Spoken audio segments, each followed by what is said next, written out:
Love marriage करने के बाद भी आजकल रिश्ते टूट रहे हैं। रीजन क्या है उसका? लड़कों को काबू में करने की कोशिश करो। सुसाइड का सबसे बड़ा रीजन भी आजकल प्यार हो चुका है। लव मैरिज थी और शादी के एक हफ्ते बाद ही लड़की ने फांसी लगा ली, लड़के ने आत्महत्या कर ली। खास तौर पे लड़कियों को ये बात ध्यान रखनी है कि उनको किसी भी लड़के को कम उम्र में नहीं चूज करना। और इंसान की खूबसूरती मैटर नहीं करती, उसकी सोच, उसके विचार, वो क्या समझता है।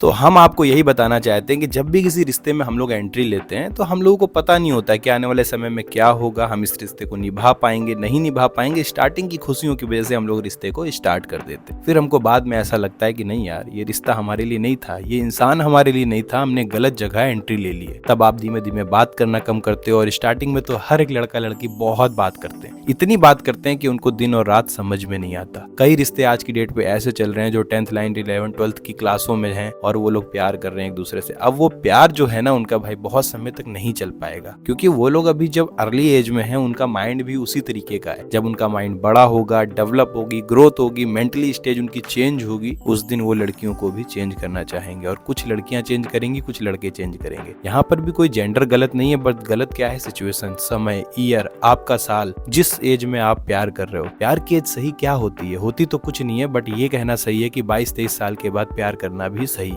क्योंकि वहां पर दोनों ही लोग मैच्योर हो जाते हैं। मुझे ऐसा लगता है प्यार को करने के लिए आपको बहुत ज्यादा मैच्योर होना जरूरी है। स्टार्टिंग में आप प्यार कर रहे हो, मान लो 16-17 साल की एज है आपकी, क्या ही आपके अंदर समझ होगी? आप क्या समझ पाओगे कि ये लड़का मेरा है या ये लड़की मेरी है? नहीं सोच सकते भाई। आज अगर आप 16 साल के हो तो ये मान के चलो, आज शादी की एज हो रही है 28 साल लड़के की, 29-28-29 साल में शादी कर रहे हैं हम लोग, तो ये मान के चलो 10 से 15 साल आपको उस लड़की के साथ रहना है। तो मतलब एक बहुत बड़ी सिचुएशन होती है, हर कोई नहीं हैंडल कर सकता है इस चीज को, तो ध्यान रखना है ये चीज। और खास तौर पे लड़कियों को ये बात ध्यान रखनी है कि उनको किसी भी लड़के को कम उम्र में नहीं चूज करना। अगर आप किसी भी इंसान से शादी करना चाहते हैं तो 23-24 साल की उम्र में अपने पार्टनर को चुने, और बहुत जल्दी नहीं, 2-3 साल उसको देखें और उसके बाद उससे शादी कर लें। अगर आपका सब कुछ सही चलता है तभी शादी करें, क्योंकि शादी के बाद जो जिम्मेदारियां होती हैं बहुत ज्यादा बढ़ जाती हैं, और ये जिम्मेदारी लड़कियों को समझनी होगी। क्योंकि हम अक्सर देख रहे हैं, न्यूज़पेपर में देखते हैं, किसी ने किसको मार दिया, किसी ने किसको मार दिया, किसी की पत्नी ने आत्महत्या कर ली। उसका रीजन ही यही होता है कि स्टार्टिंग में तो हम लोग नहीं देखते हैं। और आजकल तो कई केस ऐसे हो गए हैं भाई कि प्यार था उनका, लव मैरिज थी, और शादी के एक हफ्ते बाद ही लड़की ने फांसी लगा ली, लड़के ने आत्महत्या कर ली। लव मैरिज के बाद ऐसा क्यों होता है जानते हो आप? लव मैरिज करने के बाद भी आजकल रिश्ते टूट रहे हैं। रीजन क्या है उसका मैं बताता हूँ। देखो, सिंपल सी चीज है, जब आपने प्यार किसी से किया था तो आप अंधे हो चुके थे। आप ये नहीं जान रहे थे ये प्यार अलग है। आज दोनों, लड़की अपने घर में है, लड़के अपने घर में, जब वो पास आएंगे, क्या वो उनकी इतनी बकवास, इतनी गंदी चीजें, इतनी गंदी हरकतें एक कमरे में रहकर सहन कर पाएंगे? नहीं कर पाएंगे। उन लोगों ने ये चीज नहीं सोची थी। वो बस ये देख रहे थे कि इसका चेहरा मुझे अच्छा लग रहा है, उसका चेहरा मुझे अच्छा लग रहा है। बस दोनों लोगों ने एक दूसरे को देखा, बहुत ज्यादा थिंकिंग पर नहीं गए। सोच इंसान की बहुत जरूरी होती है। जब भी आप किसी इंसान से प्यार करते हो तो मेरा मानना ऐसा है, वहां पर आपकी सोच बहुत मैटर करती है। क्योंकि कभी भी कम्युनिकेशन स्किल, सोच, ये सब चीजें इंपॉर्टेंट इसलिए हो जाती है क्योंकि रिश्तों के बाद जब आप एक कमरे में हो तो आपको बातचीत से ही हर एक समाधान का हल निकलता है। और अगर आप बातचीत ही नहीं कर रहे हो, कम्युनिकेशन ही नहीं कर रहे हो, अगर एक बार कोई किसी से गुस्सा हो गया, वो गुस्सा है, 5-6 दिन तक गुस्सा है, इसी तरीके से आपकी बॉन्डिंग खत्म होती जाती है। और फिर एक समय बाद ऐसा लगता है कि ये पार्टनर मेरे लिए नहीं बना था। फिर आप आते हो हमारे जैसे लोगों के पास कि सर देखिए क्या प्रॉब्लम हो गई, मुझे ये रिश्ता तोड़ना चाहिए, रखना चाहिए, मैं क्या करूं, मुझे घुटन होती है इस घर में। बहुत सी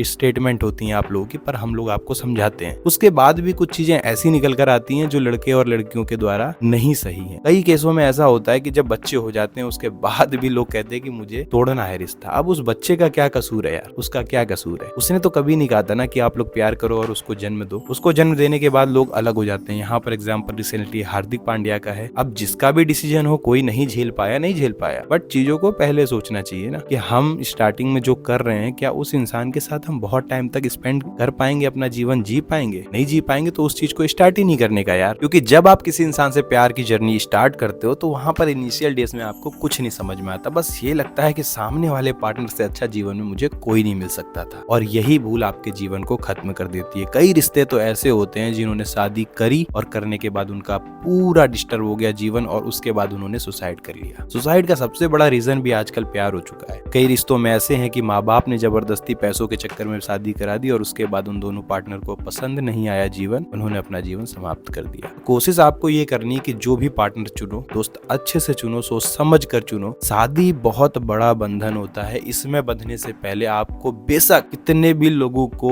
गलत कहना पड़े कह दो। अगर आपको नहीं लगता है कि उस इंसान से मुझे शादी करनी चाहिए, जिस इंसान से आपका दिल करता है, और दिल भी बहुत बार बदलता है क्योंकि मैंने खुद देखा है अपने दिल को, कोई अच्छा लगता है फिर वो कुछ समय बाद बेकार हो जाता है आपके लिए, तो कोशिश करना बहुत ज्यादा समय तक इंसान अच्छा लगे। और इंसान की खूबसूरती मैटर नहीं करती, उसकी सोच, उसके विचार, वो क्या समझता है, वो कठिन से कठिन सिचुएशन में कैसे डिसीजन लेता है, काम है कि नहीं है, सोच कर डिसीजन लेता है कि नहीं, या सडन कुछ भी बोल देता है। बहुत चीजों पर ध्यान देना होगा। शादी एक बहुत ही इमोशनल कनेक्शन है, उसको इमोशनल रहने दो, बट उसको ये भी ध्यान रखना है कि कौन आदमी कितना सक्षम है स्टैंड करने के लिए। समझ रहे हो? कोशिश यही करनी है, शादी करो, जिससे करनी है उससे करो, मनपसंद इंसान से करो। बस कर लिया तो उसके बाद आपको कभी भी पीछे नहीं हटना है। बस जो भी है कंप्रोमाइज से ही रिश्ते चलते हैं, कंप्रोमाइज करना है बस। ये बात सिर्फ लड़कियों के लिए बोल रहा हूँ, इसको ध्यान रख लिया तो आपका रिश्ता अच्छा चलेगा। देखो सिंपल सी चीजें, जब भी लड़का आपके घर में आपको लेकर आ रहा है, जा रहा है, कहीं भी है, कोई भी चीजें हो रही हैं, तो आपको क्या करना है, लड़के को थोड़ी सी रिस्पेक्ट देनी है। क्योंकि कभी भी लड़के क्या होता है ना, वो समझते हैं कि हम भाई मेल हैं, हमको इस चीज का मिलना चाहिए, तो उनको दो। आप लड़कों से प्यार दिखाकर बहुत चीजें